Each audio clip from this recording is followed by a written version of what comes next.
Horror कहानियां थी। जाग उठी डायन। राजस्थान के एक छोटे से गांव में रहती थी रुक्मा देवी। उम्र यही कोई 60 साल की होगी उनकी। गांव के लोग कहते थे कि वो औरत नहीं बल्कि डायन थी, क्योंकि शादी होते ही रुक्मा के पति की मौत हो गई और फिर धीरे धीरे उसके परिवार के सब लोग एक एक करके खत्म हो गए और साथ ही गांव में पड़ा अकाल। जमीन सूख गई, खेती सूख गई, लोग भूखे मरने लगे।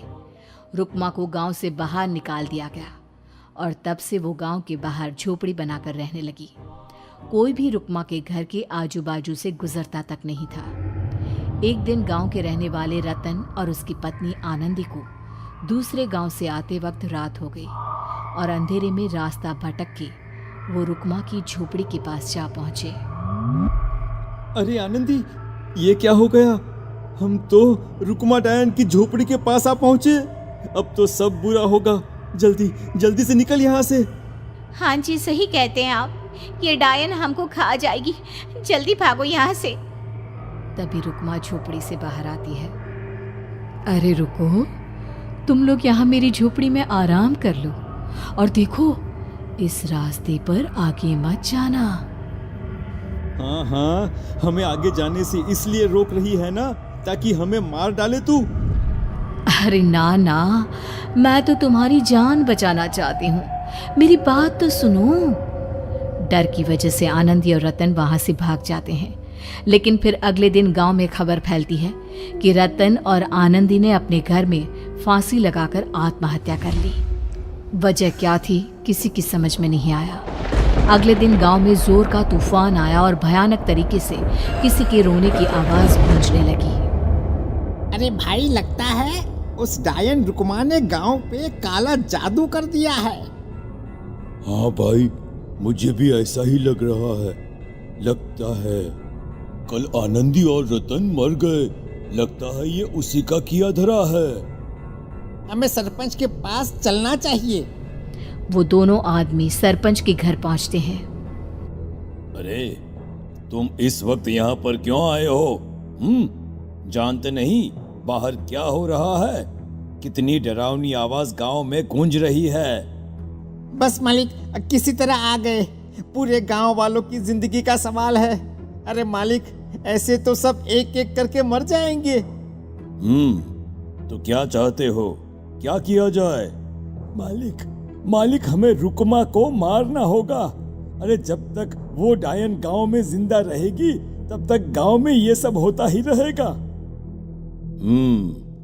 शायद ठीक कह रहे हो तुम लोग, मगर ये काम करेगा कौन? मालिक, अगर आप कहे तो हम दोनों मिलके इस काम को अंजाम दे दे। बस आपको हमें यकीन दिलाना होगा कि हम पकड़े नहीं जाएंगे। ठीक है, लेकिन बाहर जो आतंक का साया है उसमें तुम दोनों रुक्मा तक पहुंचोगे कैसे? हैं? क्या तुम्हें डर नहीं लगता? मालिक, आप उसकी चिंता ना करें। काल भैरव का भभूत है हमारे पास। रुक्मा तक पहुंचकर आसानी से मौत के घाट उतार देंगे उसको। हाँ, मैं भी चलूंगा तुम लोगों के साथ। उस डायन को मरते हुए देखने की बड़ी इच्छा है मुझे। सरपंच उन दोनों लोगों के साथ गांव के बाहर की तरफ चल देता है। गांव में घनघोर काली रात पसरी हुई थी और दिल दहलाने वाली चीख की आवाज माहौल को बेहद खौफनाक बना रही थी। हाथ में काल भैरव का भभूत लिए वो तीनों रुक्मा की झोपड़ी की तरफ जा रहे थे। वहां पहुंचने के बाद, ये लो खंजर और पार कर दो इस डायन के कलेजे के अंदर। मालिक, आप बस यहीं खड़े होकर नजारा देखो, आज ना बचेगी ये। हाँ मालिक, ये भभूत अब इसकी जरूरत नहीं है। मैं इसे यहाँ पेड़ की डाली पे रख देता हूँ। लौटते वक्त हमारी रक्षा करेगा। वो दोनों आदमी चुपके से सोती हुई रुक्मा देवी के ऊपर वार करते हैं।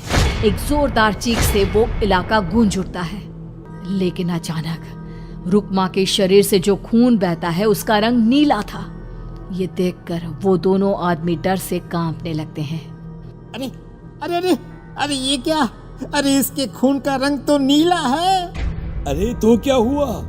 डायन जो ठहरी, इंसान नहीं है ये, और आज इस बात का पक्का यकीन हो गया है। मर गई चुड़ैल, मर जाने दे। चल सरपंच साहब को जाकर ये खबर सुनाते हैं। वो दोनों जैसे ही बाहर आए, उन्होंने देखा सरपंच की लाश पेड़ पे लटकी हुई थी। ये देखकर वो दोनों डर के मारे चीखते हुए वहां से भागे, लेकिन तभी एक बेहद डरावनी औरत उनके सामने आकर खड़ी हो गई। कहाँ जा रहे हो? तुम्हें क्या लगा किसी का खून करके बच जाओगे तुम? कौन हो तुम? कौन हो? हमने तो डायन को मारा है, कुछ गलत नहीं किया भाई। वो डायन नहीं थी, वो इस गांव की रक्षा कर रही थी। तुम कौन हो?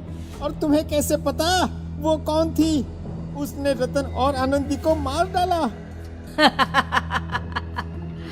रतन और आनंदी को मना किया था रुक्मा ने इस रास्ते से आगे जाने से, पर वही दोनों माने नहीं, और उन दोनों ने मुझे देख लिया था, इसलिए उनका मरना तो तय था।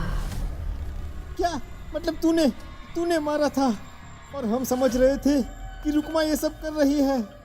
अरे वो तो मेरे कब्जे में थी, रोज अपने खून का चढ़ावा देकर इस गांव को बचा रही थी, तभी तो उसका खून नीला पड़ गया था। लेकिन तुमने तो उसे मारकर मेरा काम आसान कर दिया। अरे नहीं नहीं, हम नहीं मानते कि ये सच है। नहीं मानते तो बताओ सरपंच कैसे मरा फिर? क्योंकि उस वक्त तो तुम लोग रुक्मा को मार रहे थे ना, जवाब दो। हाँ, बात तो सही है। इसका मतलब इसका मतलब अब तुम लोगों ने अपनी मौत को खुद दावत दी है, क्योंकि जो तुम लोगों को बचाने की कोशिश कर रही थी वो तो अब रही नहीं। अरे लेकिन कौन है वो जो हम लोगों को मारना चाहता है?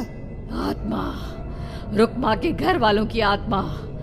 वो लोग कोई आम आदमी नहीं, खूनी भेड़िए थे, और रुक्मा ने उनका ये राज जान लिया था। रुक्मा के अंदर शक्तियां थी जिसके चलते उसने उन सबको खत्म कर दिया। क्या? अरे लेकिन पूरा गांव तो समझ रहा था कि रुक्मा अपने घर वालों को खा गई। खा रुक्मा नहीं, मैं आ गई। क्योंकि असली डायन मैं हूं, और अब कोई नहीं बचेगा इस गांव में, कोई नहीं। भागो तुम दोनों। वो दोनों आदमी पागलों की तरह भागते हुए गांव पहुंचते हैं। वहां देखते हैं कि पूरा गांव खुद की नदी बन चुका था। हर तरफ लाशें ही लाशें पड़ी थी, और रुक्मा के मरे हुए घर वाले उन लाशों को खा रहे थे। कुछ देर के बाद उन दोनों का भी वही हाल हुआ।